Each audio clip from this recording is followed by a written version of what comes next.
بگرداب بلا افتاد کشتی، ضعیفان و شکستہ رات و پشتی، بحق کے خواجہ عثمان ہارون، مدد کن یا معین الدین چشتی، مدد کن یا معین الدین چشتی، مدد کن یا معین الدین چشتی۔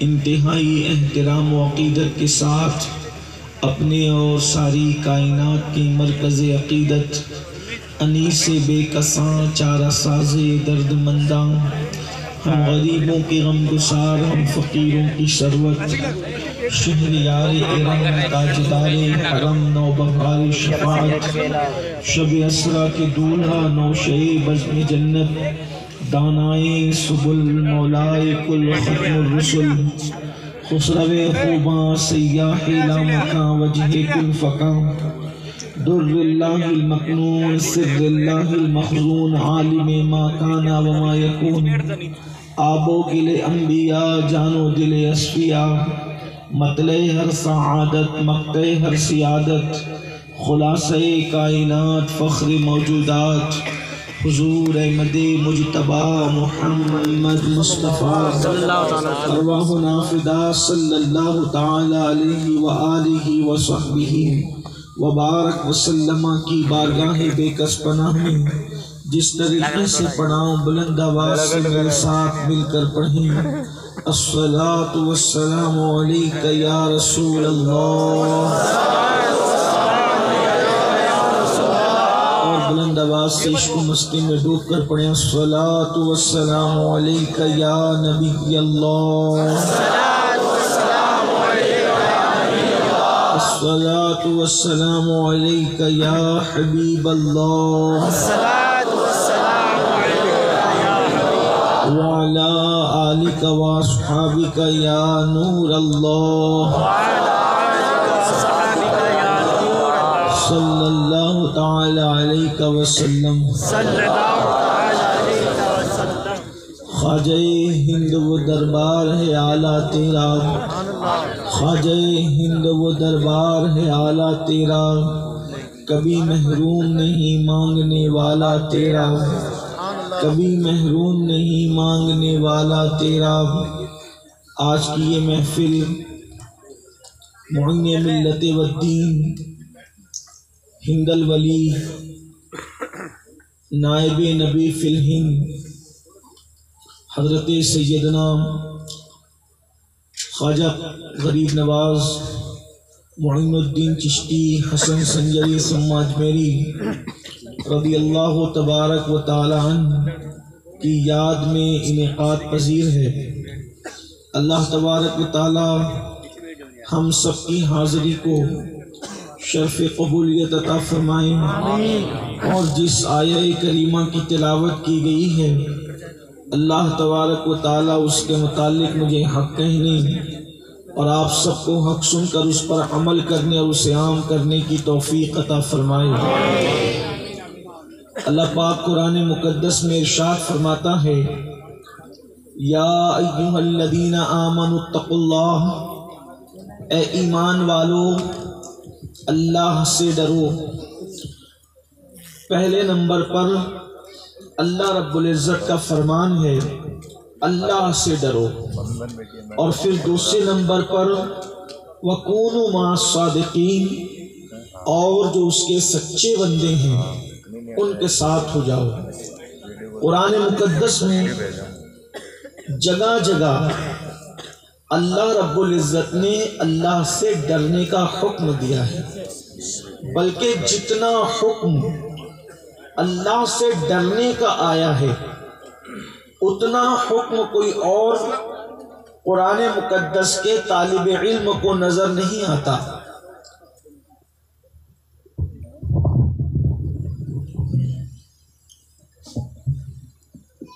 جتنی آیتوں میں اللہ نے ڈرنے کا حکم دیا، مثال کے طور پر اگر خطبہ نکاح کو آپ دیکھیں تو اس میں 3 آیتیں پڑھی جاتی ہیں، اور تینوں کا تعلق اتقوا اللہ سے ہے، اللہ سے ڈرو۔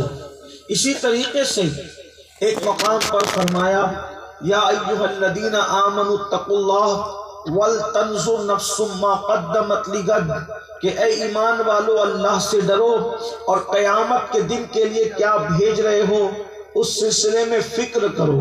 پھر کہتا ہے وَاتَّقُوا اللَّهَ اور اللہ سے ڈرو.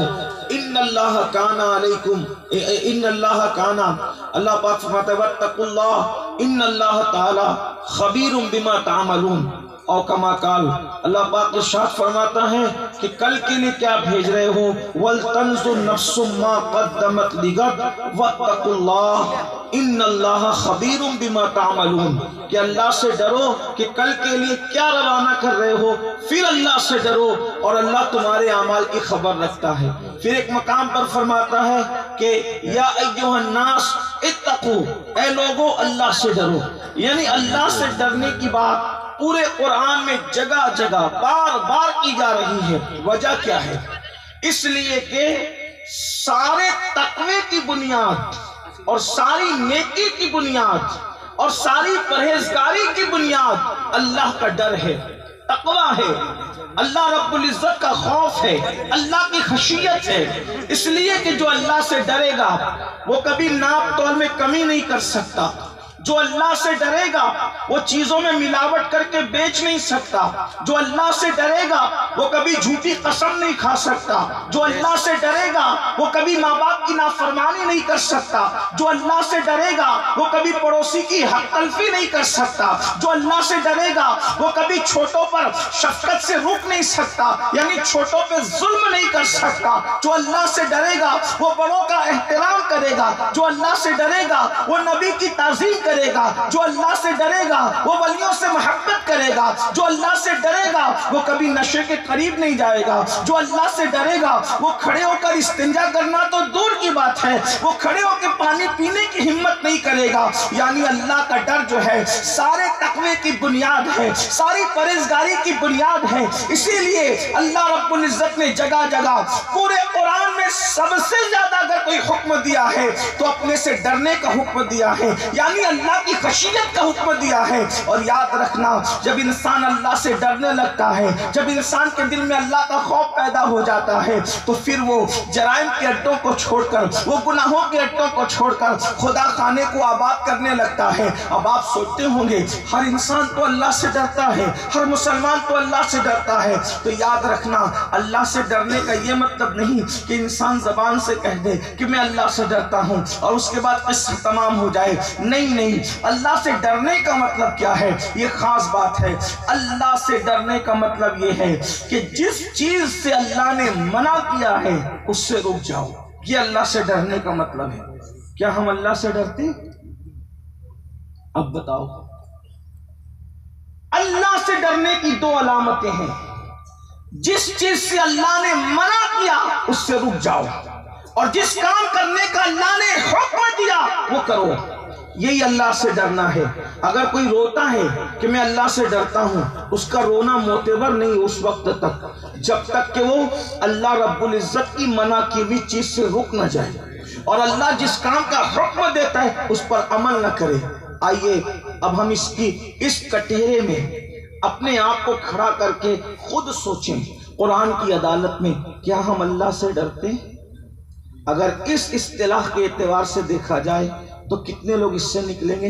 میں یہ نہیں کہتا کہ کون نکلے گا کون رہے گا، لیکن ہر آدمی اپنے آپ میں ڈوب کر کے سوچے کیا واقعی ہم اللہ سے ڈرتے ہیں. اور یاد رکھنا جب تک انسان بلکہ مسلمان اللہ سے ڈرتا رہا پوری کائنات اس کے قدموں میں جھکی رہی، پوری کائنات اس سے ڈرتی رہی، پوری کائنات اس کا احترام کرتی رہی، پوری کائنات اس کی تعظیم کرتی رہی. اور جب سے انسان نے اللہ سے ڈرنا چھوڑ دیا، اللہ کا خوف دلوں سے نکل گیا، اب تو انسان اتنا بے باک ہو گیا ہے کہ نہ اس کو مرنے کا خیال، نہ قبر میں جانے کا خیال، نہ میدان محشر میں اللہ کی بارگاہ میں کھڑے ہونے کا خیال، نہ اللہ کی بارگاہ میں جواب دینے کا خیال، کوئی خیال نہیں ہے. بلکہ انسان جانوروں سے بھی بدترین زندگی گزار رہا ہے. نہ اس کی زندگی میں عبادت ہے، نہ اس کی زندگی میں نماز ہے، نہ اس کی زندگی میں حلال و حرام ہے، نہ اس کی زندگی میں تقوی پرہیزگاری ہے.